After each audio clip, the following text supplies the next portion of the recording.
Welcome, beloved Sangha, to the question and answer session for the Jewel Ornament of Liberation series with our Venerable Khenpo Tenzin. Khenpo is taking care of something real quick, and he will be seated shortly.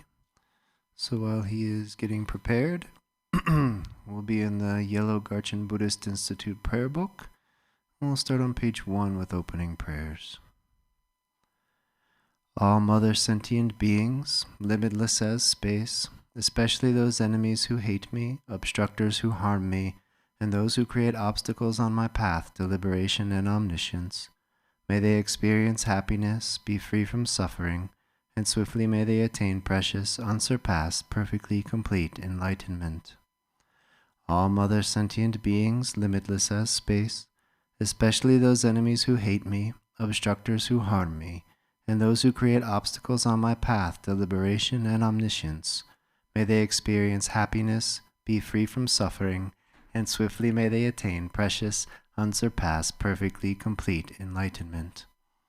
All mother sentient beings, limitless as space, especially those enemies who hate me, obstructors who harm me, and those who create obstacles on my path to liberation and omniscience, may they experience happiness, be free from suffering, and swiftly may they attain precious, unsurpassed, perfectly complete enlightenment. Go to page 4. Until awakening, I take refuge in the Buddha, Dharma, and the Supreme Assembly. By the merit of generosity and other good deeds, may I attain Buddhahood for the benefit of all beings. Until awakening, I take refuge in the Buddha, Dharma, and the Supreme Assembly. By the merit of generosity and other good deeds, may I attain Buddhahood for the benefit of all beings.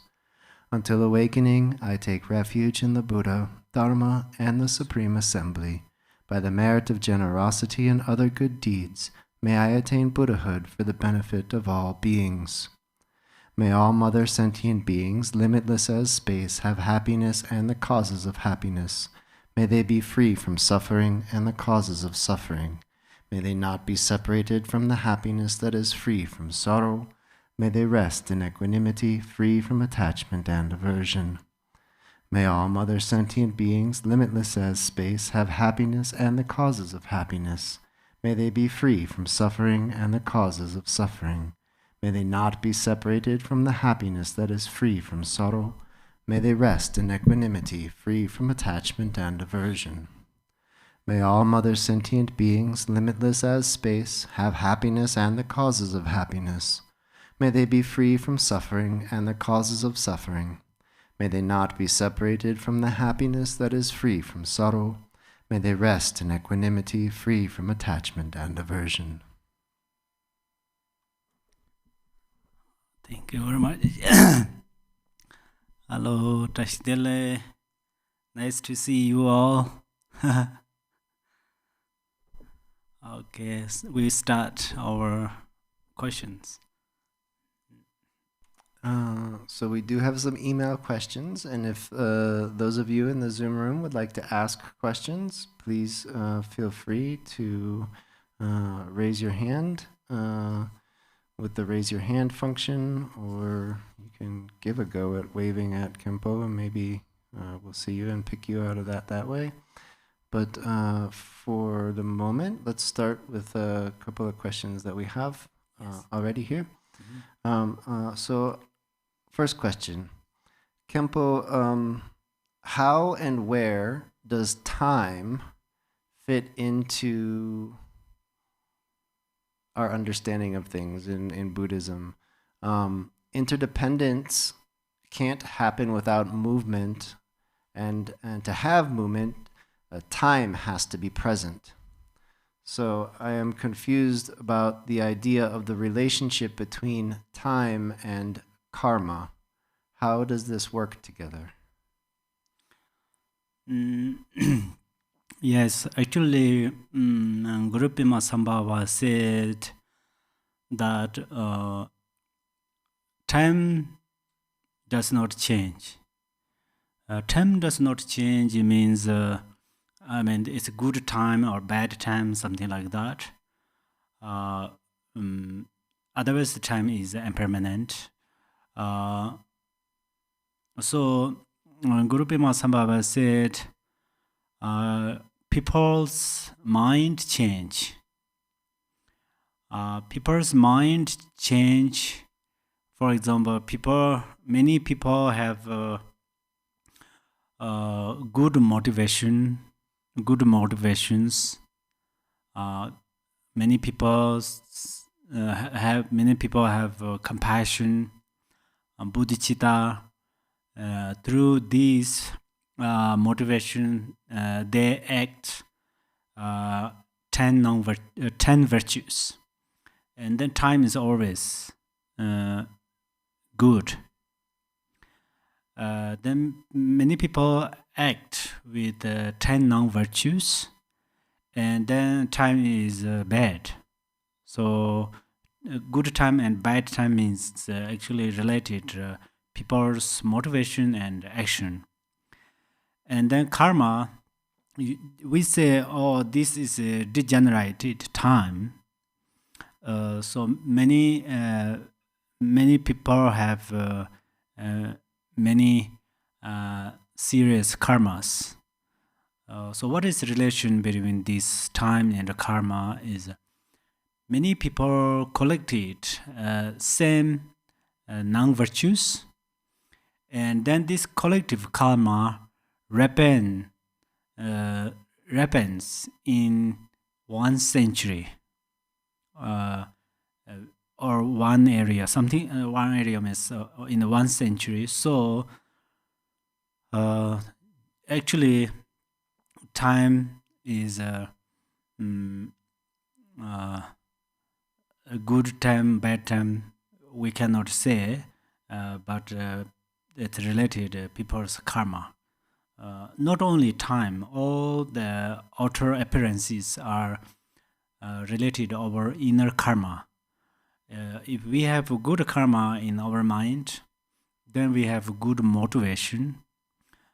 Through this good motivation, we can see many yidam deities, even on the person or in the mountains or trees and rivers. They all become yidam deities. But we have negative karma.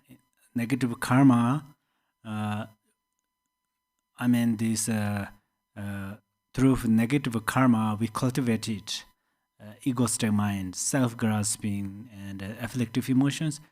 Even we see good things. For example, we appear yidam deities. Yidam deities appear to us. We scared, we doubt, or we dislike, something like that. So the relation about time and karma is like that.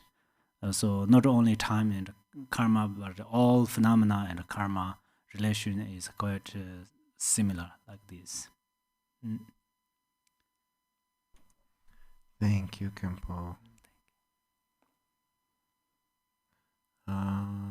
Next question we can take here. Regarding the April 14th class that you commentated on, Ornament of Precious Enlightenment, you mentioned the impurity of time. What are the impurities of time? Impurity time means actually it is quite related fortunate aeon and unfortunate aeon. In the fortunate aeon, then many people have less obstacles. For instance, their foods are healthy food and same like drinking water and so forth, and also their environment, circumstance, everything are good. Less natural disasters, and there they have more opportunity to practice dharma, and their mind is not much, their mind not so much distracted by different things. They can focus clearly, purely on the meditation or on the Dharma practice. And they have more they think more about others. Or if I do this, it's not okay for others. If I do this, it's good for others, like this. So through this way, they have less obstacles and have more good opportunities. And actually, a pure time or impure time, this is same. Our motivation is clear or not. So in this case, the majority of those people have good motivation. So then the time was good. Thank you, Khenpo. Khenpo, from the May 3rd class, in the book, on page 49 in the middle of the page, it starts to talk about, quote, everything below the first level of concentration is destroyed by fire. And then it refers to other things all the way down until it starts to say, and below the third level of concentration, then it is destroyed by wind. So there's that section there about the levels of concentration and their destructors. Could you please explain a little bit about that? Yes. The Gao's realm is mentioned about Gao's realms. So basically, there are 4 layers. 4 layer means 4 kind of groups. First, dhyana. We call it dhyana. And the second dhyana, and the third dhyana, and fourth dhyana. So, sentient beings who took rebirth there, they have great karma, great merit, because they cultivated less non-virtues. That's why they can rebirth there. But for example, they in the human realm they meditate very well, but they fixated on their bliss, clarity, or non-perception, so forth. So that's where they could not liberate it from samsara. They are also including samsaric beings. So the first, they have these gods. They have attached to these higher realms, but they don't like a desire realm. They like more God's realm. So that's where they have the attachment and aversion. Among them, the aversion is related to fire. This outer fire is actually come from inner aversion. Come from is how to say this embodiment of angry emotion. So I mean during the impurity, when we have a deluded perception, then the outer fire is embodiment of angry emotion. So these first dhyana, their realm is impermanent. Their realm is impermanent. We think like that. If I were rebirth, first dhyana realm, then I'm satisfied. I don't want to become Buddhahood, because to become Buddhahood is so long, so difficult. Many people think like that. Many practitioners. So then in this jewel ornament mentioned, if you will rebirth in the dhyana, first dhyana realm, there is a fire destroy their realm. So how to destroy is first fire destroy 7 times. It's a fire destroy. Fire burns their realm. These beings, they destroyed a lot. And then again, another 7 times it burns. Another 7 times it burns. So total 56 times the fire burns their realm. And eventually there was one water it destroyed their realm. So their realm is first Dhyani realm is impermanent because fire destroyed or destructed, maybe destroyed 56 times, and then water destroyed 7 times. So however they are related elements. The why the fire and water destroyed their realm, because they have attachment and aversion. Water is related attachment and fire is related aversion. And then second Dhyani realm is also they have less aversion. So their realm does not destroyed by fire, but their realm destroyed by water. Because they have some experiences. They are actually meditating, so they have some their kind of body, or they have more some kind of joy and so forth. They are fixated on there. So eventually their realm destroyed by water. So their realm is impermanent. And then third realm, the third realm is actually fire and water will not destroyed,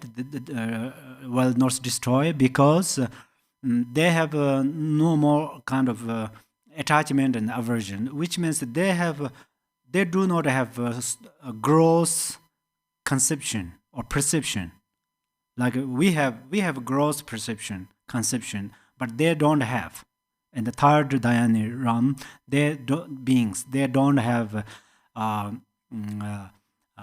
gross perceptions.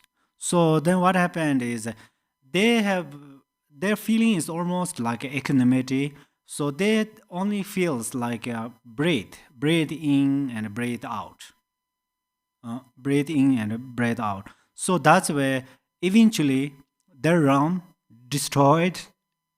Their realm was destroyed by air, wind.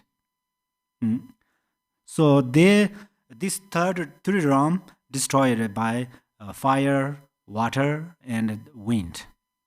And then this fourth Dhyana realm, they have special concentration. So the fire, water, and those elements do not destroy their realm. But what happened is it is like shooting stars. Their realm just eventually disappear. We say they move some another realms, but it does not move. It's themselves just how to say, it's like a shooting stars. We see shooting stars in this space like that, it just disappear. And some of them have whenever their beings pass away, and they, at the same time their realm also passed away. Passed away means disappear. So four realm is like that.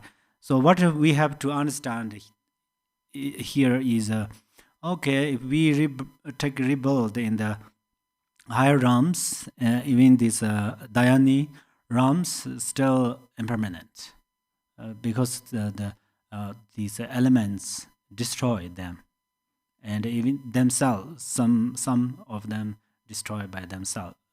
Their realm disappear by itself. So, however, we have to know the impermanent. Yeah. Thank you, Khenpo. All right. Also, Khenpo, it talks about the 5 aggregates being the 5 family Buddhas. Mm-hmm. Can you talk a little bit more about this? Yes. This Marpa said, Milarepa said the same thing. So these 5 aggregates, when we do not know, they are ordinary aggregates: body, formation, and perception, and so forth. But if we recognize the essence of these 5 aggregates, they are 5 family Buddhas. So, for example, form is Vairocana.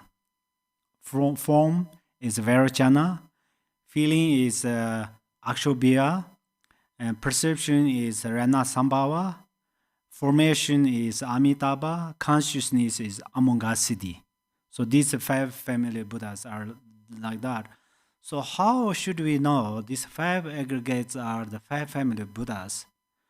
But these 5 aggregates are related 5 afflictive emotions when we have dualistic thinking. But so that's where then these 5 aggregates are the ordinary form. But when we stop to work ordinary consciousness, ordinary perception, and especially when we transform the 5 afflictive emotions are into the 5 wisdoms, then the 5 wisdom itself has a light or natural light, which is we call wisdom. So through this wisdom, whatever appears are the good things. It's like a TV. If we show that kind of gauze and goddesses flame, or and then we can see them, yeah. And we should show some ghost, how to say, flame, and then we see ghost in the TV. Same like that. So 5 afflictive emotions and 5 aggregates are related, and 5 wisdoms and 5 family Buddhas are related. Thank you, Khenpo. Does anybody have a 3-part question next? But before we go into it, if anybody else has a question they would like to ask Khenpo.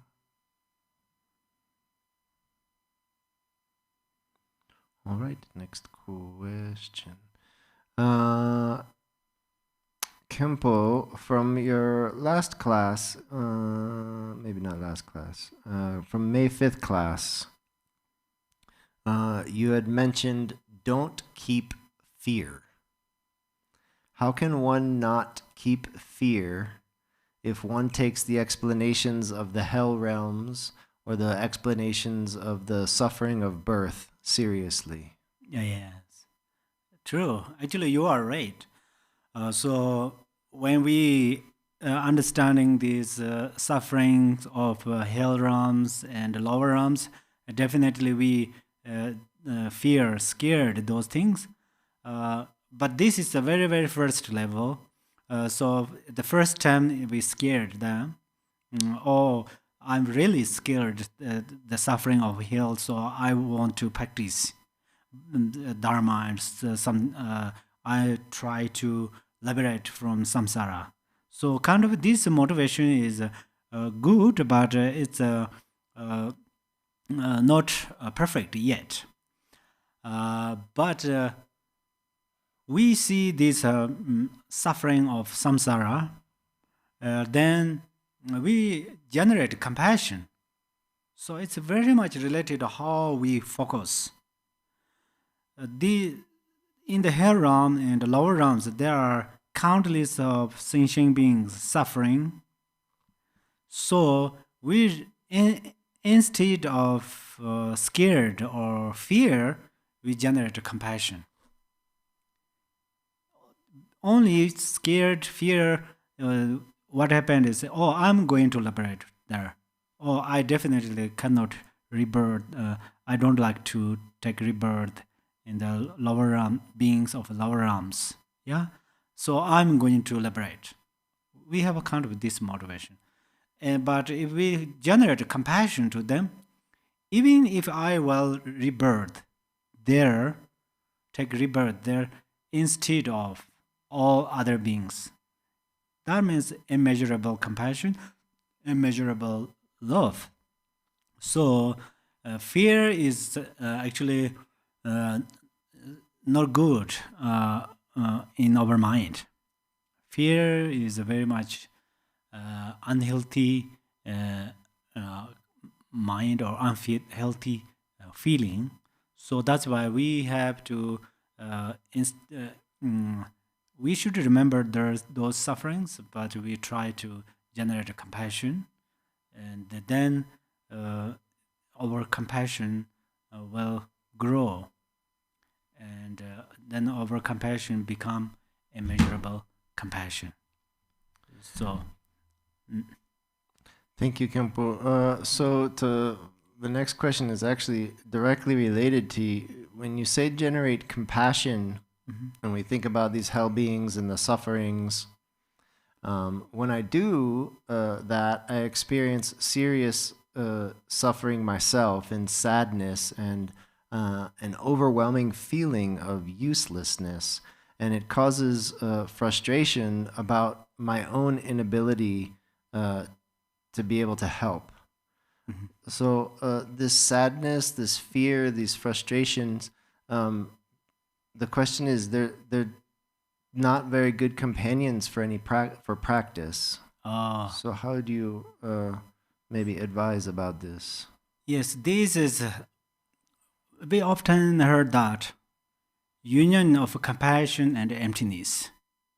When you gain the realization of emptiness, you can generate compassion effortlessly.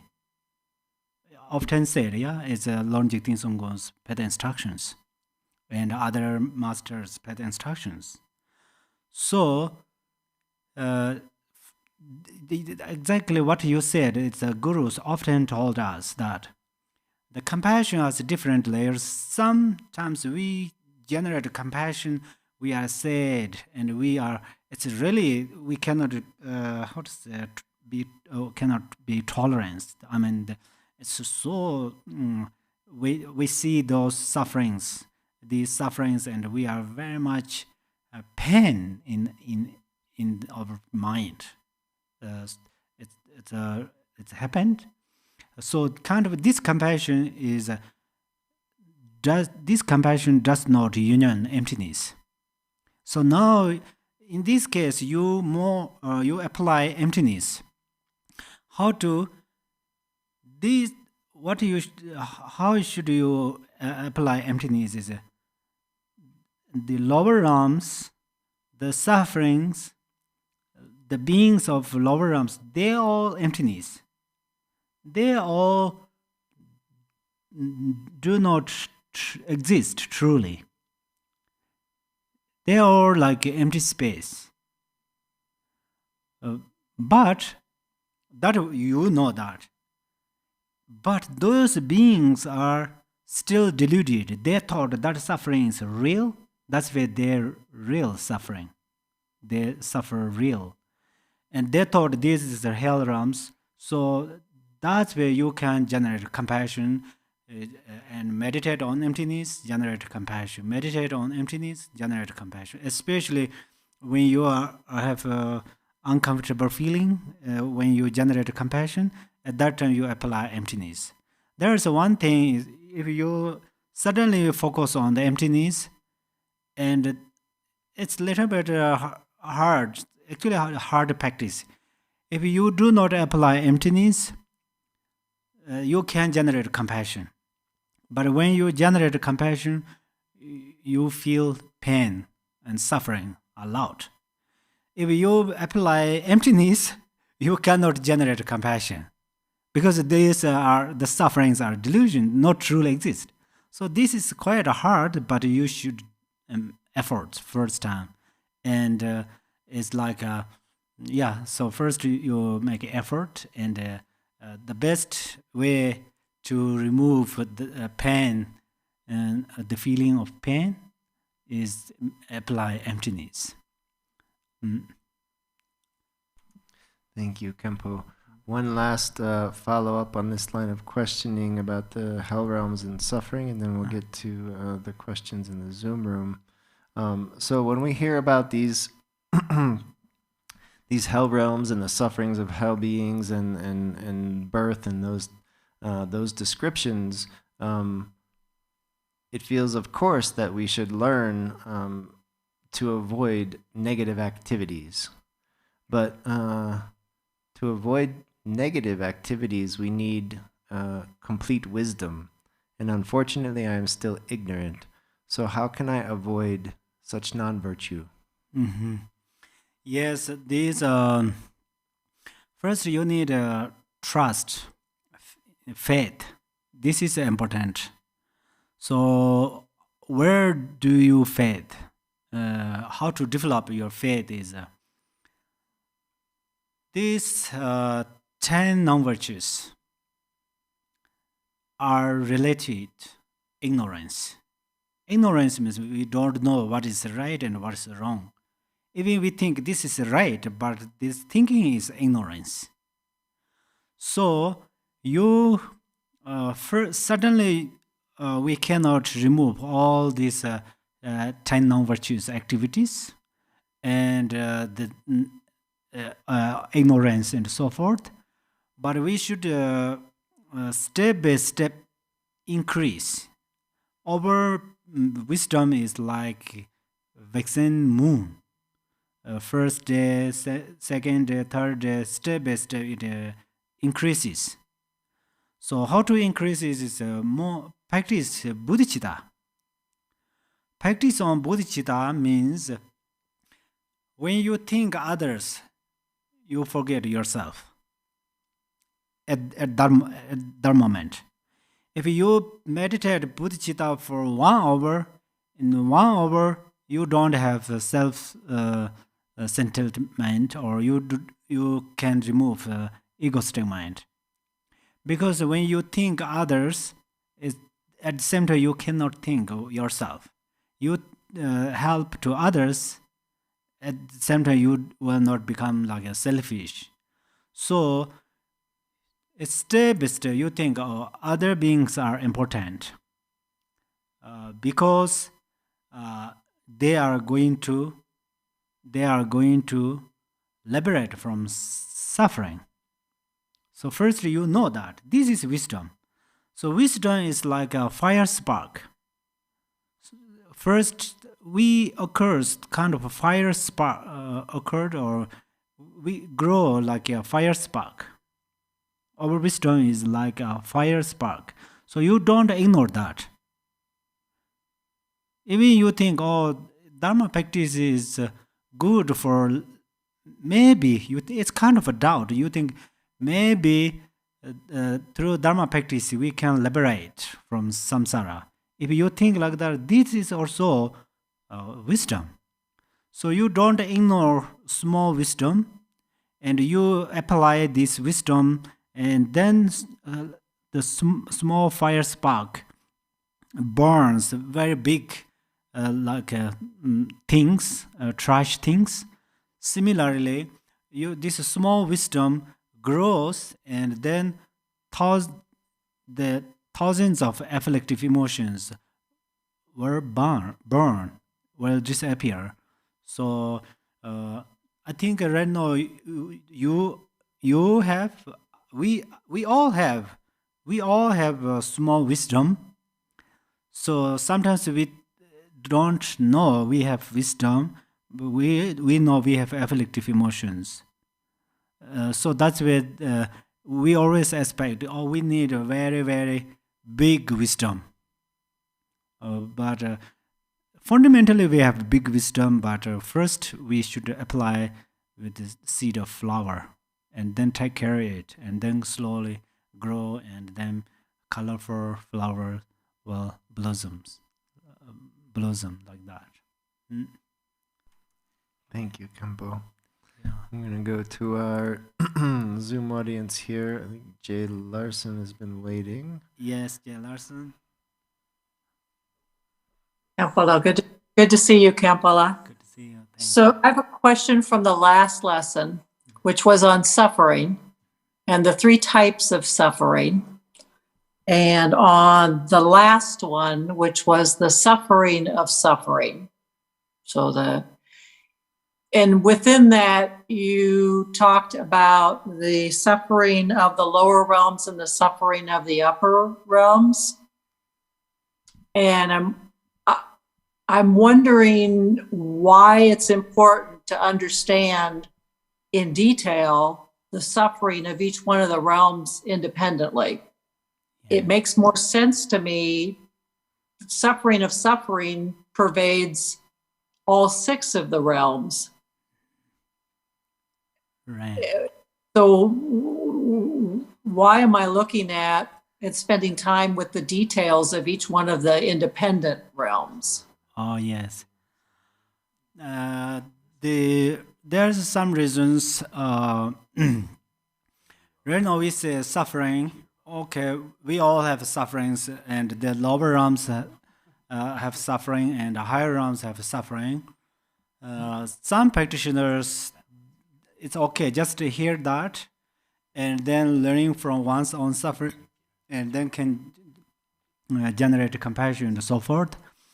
But here in this text, it tells in detail, very details, because we have to meditate on it. When we meditate, we learn concentrate from gross suffering and go in details. And these 3 categories of sufferings, step by step, we have to focus on there. The reason is our mind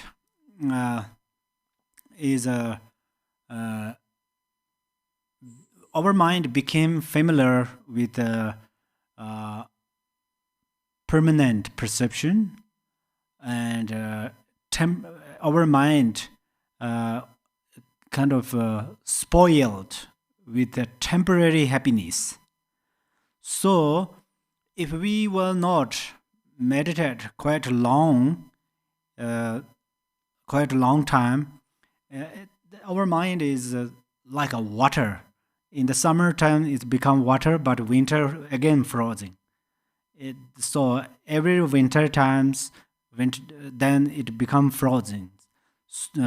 So that's where we have to more concentrate on the sufferings or lower realms. They have like this, those, that, and then we have confidence. Okay, the lower realms are real realms of suffering. Higher realms are also realms of suffering, and we have confidence. We decisively, oh, they are real suffering, so I don't like to rebirth there. This is the one thing. But those beings, when we notice these, the lower realms are realms of suffering. If we decisively and clearly we recognize that, and then our compassion spontaneously arise. And after that, our compassion will stay longer. Remains longer with our mind. It's not easily changed. So the reason is that so these ancient masters they don't have more other jobs. They stay in the cave or retreat hut and then concentrate, meditate that, and then after they meditated, and then they wrote on the papers and taught to the sangha. So they meditate for a long time, and then their minds entirely changed. After they will not arise aversion and attachment, so forth. Mm-hmm. Mm-hmm. So is it to become familiar with those realms so that aversion and attachment doesn't rise up? Yes. This is one thing, and another. Also, we often do something. For example, I'm learning English. Then every day, went to the class, go to the class, and learning something. So step by step increase. It will not decrease.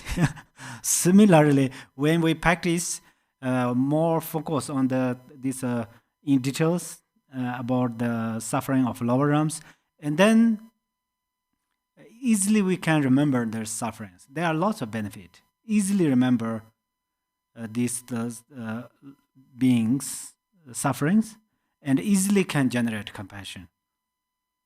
And does that generating compassion as we become familiar with this and don't react with aversion or attraction to it? Right, exactly. That compassion does radiate then to those beings also. Is that right? Yeah, we radiate or we generate compassion to those beings. Those beings also get benefit, and actually, we generate compassion to others, and then our mind liberate through this way. So if we feel compassion ourselves, and then our mind will not able to liberate from the suffering. So how we should liberate from suffering is we generate compassion to others. So we often think those sufferings, then easily we can generate compassion, easily remember, especially we trust their suffering. Otherwise sometimes we see different things and we hear different things. Someone has a very skill to say something about there's no karma cause and effect, there's no suffering, and easily we think, maybe there's no lower realms. But if we more emphasize in these suffering, then someone says logically, there's no suffering or something, but we will not change our mind. And we're in doing this, we're not trying to take away their suffering. When we see this, or we know those lower beings are suffering, and then we start to process to liberate them from those sufferings. Okay. So when we do that, at the same time, then ourselves also liberate. For example, right now we are Dharma discussing here, and someone cooking us the dinner, and after this we go to the kitchen and they give us dinner. They can eat, we can eat. It's a kind of mutual benefit, yeah. So same like that, it benefits. And liberate is not the same as take away. Liberate means actually, in the reality, our mind become pure, clear. So which means our mind liberates. Our minds liberate from suffering. At the same time, we can benefit to them. At the same time, but eventually, we can liberate them from lower realms to the higher realms, for example, and we can benefit a lot. But also, we can lead them on the path of Dharma, but they will become enlightened or not. This is in their hand, so it's related to themselves. Thank you, Khenpo. Thank you very much.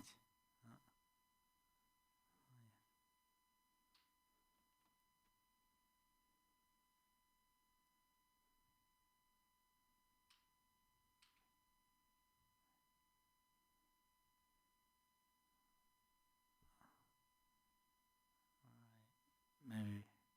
Do we have a question? Oh, I see. Anyone have question? All right. Yes, please. Tashidalek Kempola, I really love you so much. I love your teachings. Tojije. Thank you. My dog died. Rocky died 5 months ago. And I feel so much suffering, and I worry. I worry where he is, if he's in lower realm, if he's in human realm, if Garchen Rinpoche liberate him. So every day and every night, all I think is about Rocky. Please help me how to think about Rocky. Because I'm afraid if he's in human realm, does he have a good mother? Is he loved? If he's in Pure Land, he's not worried. But where is Rocky? Please help me. Thank you so much. Yes, actually,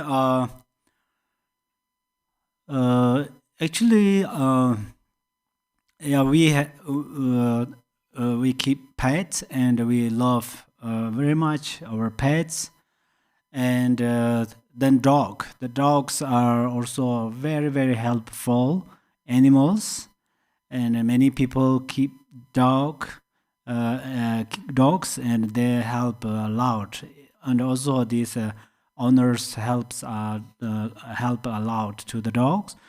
So there is a saying, before taking rebirth, the human life took rebirth of a dog's life. There is a saying, but however,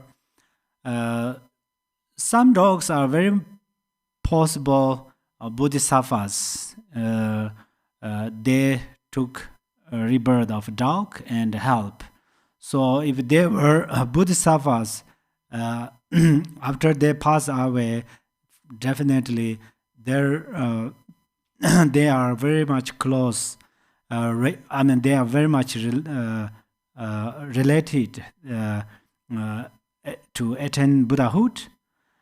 So I cannot say exactly your dog rebirth there and here, but what generally I think is many Dharma brothers and sisters, they keep pets like you, a dog or cats or other, and you guys love your pets so much. That's wonderful.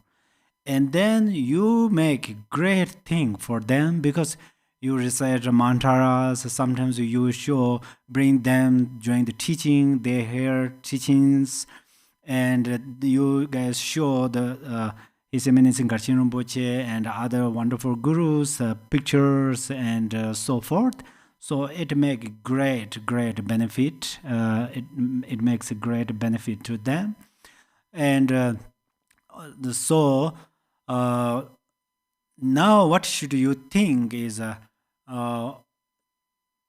I say don't worry. This is very easy to say, but not easy to practice on it. But then what should you think is whenever you remember your dog, think Amitabha Buddha.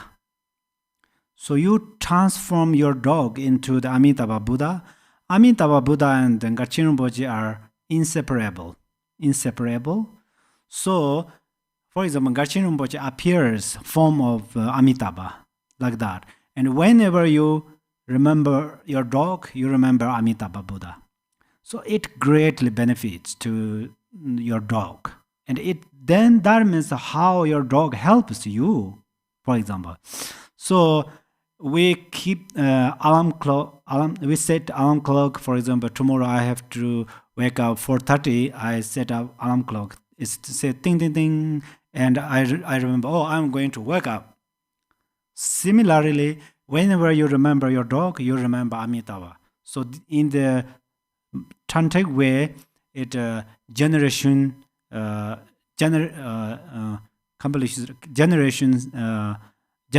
stage. So instantaneously you remember Yidam deity. I mean, Amitabha means if you have other Yidam, you can visualize that. So these greatly benefit to your dog. So we believe our pets and our animals will not rebirth in the lower realms because they have great karma. we all Dharma practitioners, and they are included to us. Then you generate compassion, but you don't think only your dog. I mean, because in this world, have countless of dogs almost, and the beings. So generate compassion more. Even your dog took rebirth of Bodhisattva already, still you generate compassion. It greatly benefit. Lord Jigten Sunggung, especially Lord Jigten Sunggung instructed that. It says, you should dedicate for Buddhas and Bodhisattvas and Gurus. Then why? We think, oh, why? They already become Buddha and Bodhisattvas. So why should we dedicate for them? Lord Jigten Sunggung said, oh, you should do them, dedicate for them, because if they already become Bodhisattvas, through our dedication, they have a long life and their Dharma activities flourish, their benefit flourish for all mother sentient beings. So like that. So yeah, thank you so much. Tujiche Khenpo-la. Thank you. Thank you, Tujiche. Yes, Jay.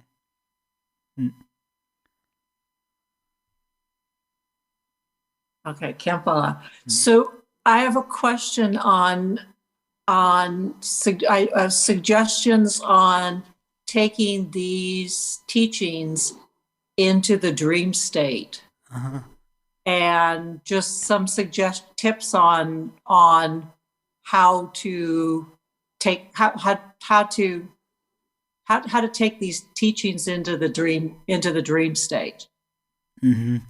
This may I ask you, dream is the ambition, or your dream is in the night? In the night. All right. Because one of the practice, my morning practice is very very solid. My practice in moving from the waking state to the dream state is very chaotic, and I would like to use it's not used, but it is. I would like the dream state to as a time to deepen the teachings. Yes, this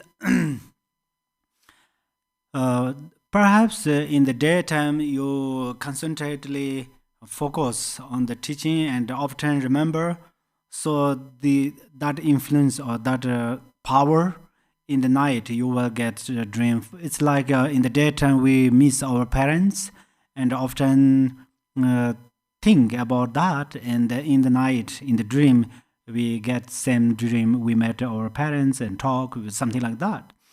But another thing is you listen teachings, and in the night you will not dream like I was listening teaching and practice on this. But you get dream is you are helping us other beings, like you are helping giving out water, or you giving something to others, or you helping others, or you met a nice people. All of these are how in the daytime you listen the Dharma. This power comes through this way. So directly dream, it's very possible in the daytime. Often you concentrate on there.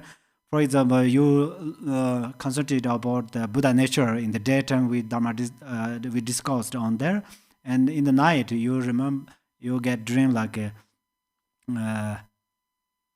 the emptiness or non-duality or Buddha nature. Even you hear or you think or you doing something, it's directly like that. It is very, very possible. If not directly like that, even you have good dreams in the night, they are also result. And also if you have some serious dreams in the night, and okay, in the night you have serious dreams and you are uncomfortable in the dream, but morning you wake up, first you have a thought, oh, why did I get serious dreams? After a little while, oh, dream means delusion, illusory. If you have this wisdom, you arise this wisdom. That is also this teachings, the whole process in your dream.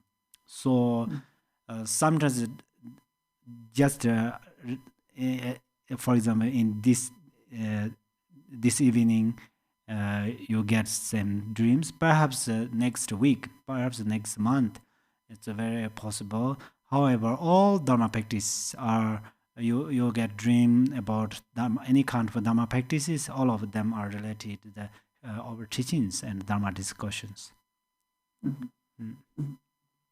Thank you, Khenpo. Thank you so much.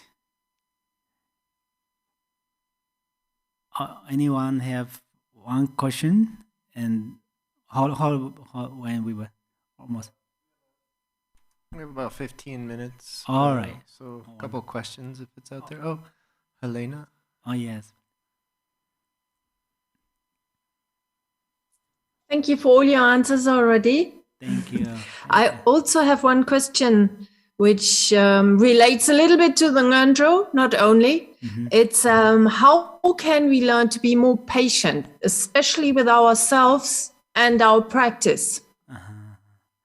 I noticed that I'm very impatient with myself and my own practice.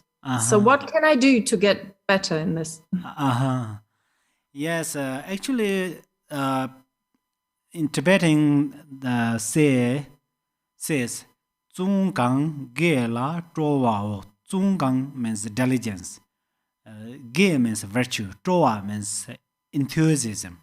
We need interesting. We need enthusiasm to practice ngundro or any kind of practice. This is number one. Number two is there are three kind of laziness. Or I will do it tomorrow or next week. That one. Another is laziness is right now these are important than the practice. That is important than the practice. And another is it's kind of unclear. It's like a foggy. So there are three kind of laziness. So remember, mindfulness is extremely important. So anytime you arise is kind of this laziness, and then you apply antidotes. The antidote is there are many kind of antidotes. Among them, you should remember precious human life. Now it is the right time to apply precious human life. We often say precious human life, precious human life. We don't have feathers, but birds have. Some animals has a wonderful skills physically, but we don't call them they have precious, but we call ourselves we have precious. That means our opportunity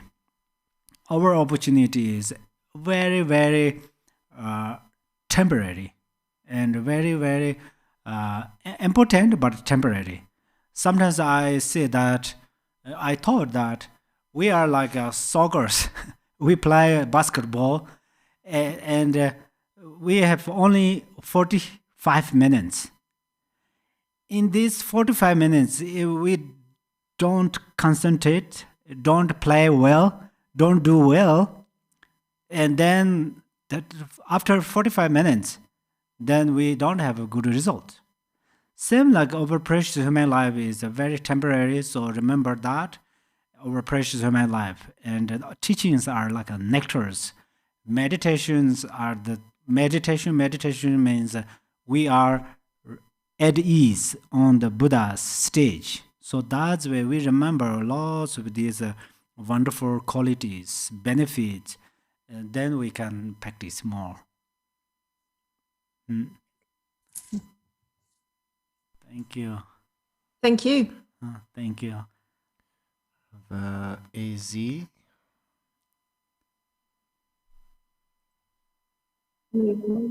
Hello. Yes, Hello? AZ. Hello. Wait. How's that? Worse? No, we can hear you. Yes, we can hear. Yes. When I actually first started to meditate heavily, I used to fall asleep and I would dream I was meditating. And what happened was I found this very annoying because I needed to get to sleep. I didn't need to dream about meditating. It was keeping me up, I thought. I was sleeping, but it felt like it. So I worked at that not happening anymore. And I'm wondering now if that was a mistake. I don't know if I should cultivate it also or just let it go. Can you hear a little bit? It's like an echo. That's do you want me to? Yeah, can you rephrase that a little bit? Yeah. When I first started to meditate heavily, I would go to sleep and then I would dream I was meditating, and I dreamed I was following my breath, because when I first started meditating heavily, I would follow my breath. So I'm dreaming and I'm following my breath, and I felt I just found it annoying because it was annoying. It was annoying. So I worked at that not happening anymore. And I'm wondering if I made a mistake, should I cultivate it, or just it was something that happened and then I should just let it go, not think about it anymore. So so to not cultivate falling asleep during meditation. No, you're not getting my question. So Correct. Maybe I'll just write it in. It's not sleeping, like you get into the bed and you get under the covers and you fall asleep. But when I would fall asleep after meditating a lot, I would dream I was meditating. So I'm sleeping, but I'm dreaming I'm meditating and I'm following my breath. I did not like this. I was very uncomfortable with it because it was affecting the quality of my sleep, or at least that's what I believed. So I worked at that not happening anymore. I said I can't sleep, and you got it? Yes, I think I got it. So I tried. I will answer. If I did not get, then we will talk again. So meditation, there's two ways to say. Some says, if you are, it says, sleeping. Sometimes sleeping is a good meditation. There's one say that, and another way says, if you are not a good meditator, your meditation lead sleeping. But the thing is, you fall asleep, but still you get dream that you are meditating. It's wonderful, actually. So which means right before you meditate, this is really important. Right before you meditate very clearly, actually. So that then continuously you get it, that dream. So this is very much related before people pass away. For example, one person just right before 5 minutes will die, yeah? And then the one guru one lama comes there and talked about the pardo. In the pardo happened like this, that, don't scared, and yadams appeared at that time, you don't scared, and so forth. As the guru says that, the right before that person hear that, of course cannot speak, but can hear, and after 5 minutes later, that person passed away, but still that person can keep this information, and that person directly go to the directly means travel to the pardo, exactly remember that, and then it greatly benefit. Same like a dream, so you don't be uncomfortable with that feeling. Of course, during the meditation, the best thing is we will not fall asleep. That is also very important. There are some methods how to keep refresh, but sometimes you fall in sleep and still you get a dream in the meditating about meditation. So this is good things. This is not a bad thing. So don't worry about that. Did I get your question? Yes, thank you so much. Thank you for the answer. Thank you very much.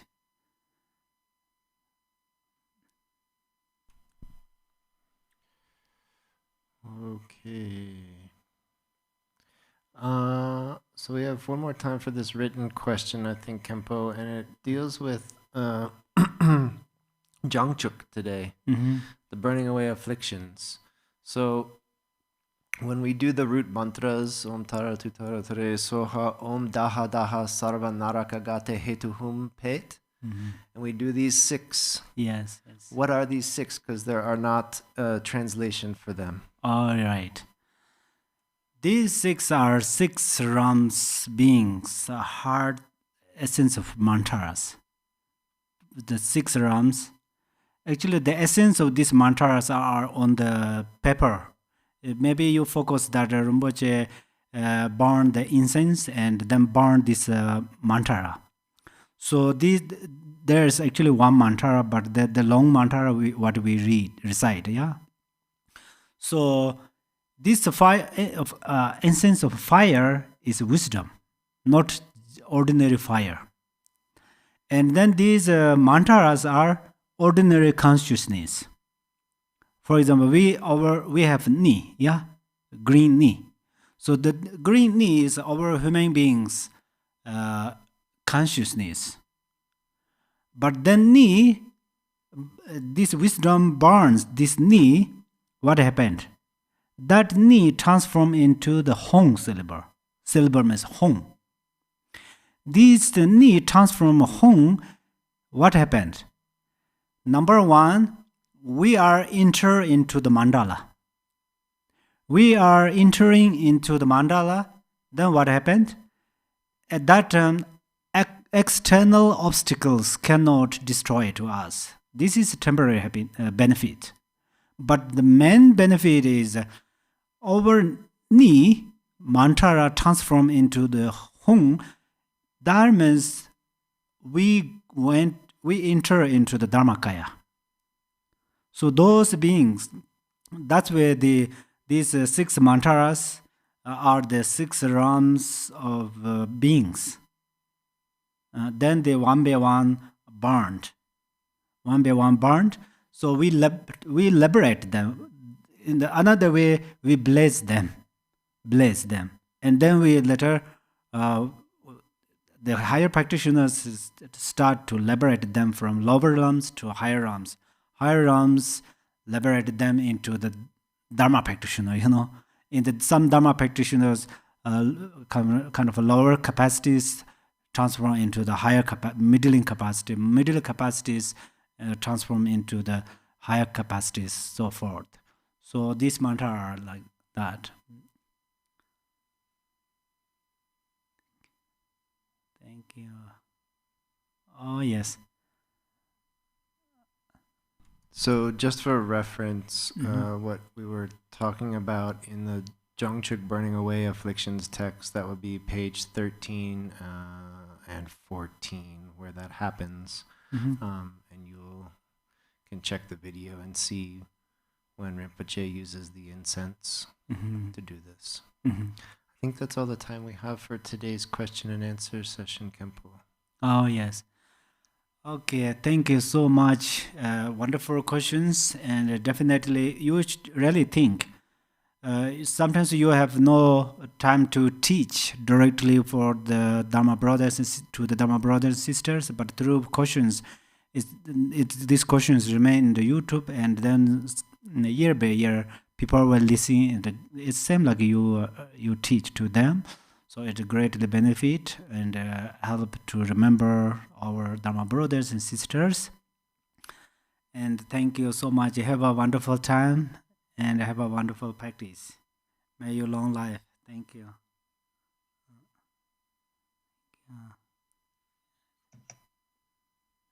Thank you, Khenpo. Thank you. Thank you very much, Khenpo. Thank you so very much. Thank you. Thank you. I will have your qualities soon. Thank you very much. Thank you. Thank you.